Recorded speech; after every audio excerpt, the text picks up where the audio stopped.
Well, the first thing is to have the strongest military on the planet.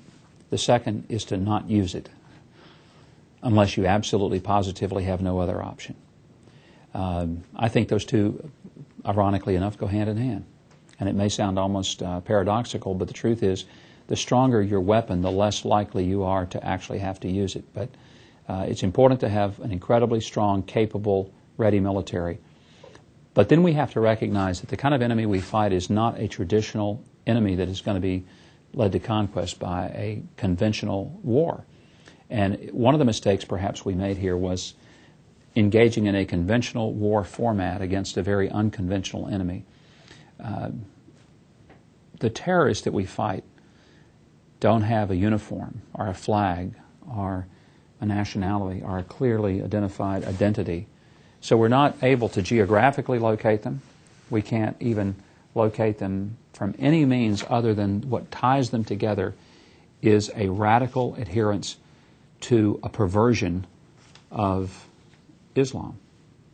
And they exist on every continent. They exist within many cultures, whether it's European or Asian or Middle Eastern. And therefore, for us to say we're going to have an army and go in there with tanks and weapons, and again, it defies logic to believe that's how you engage this enemy. So there's got to be a lot more diplomacy. I think we have to engage in conversations, not necessarily negotiations, but conversations with even the people we don't like.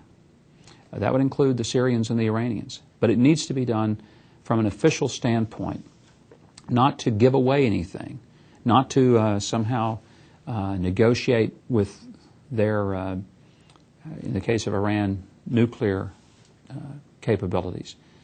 But I think it's always appropriate to have conversations for this reason.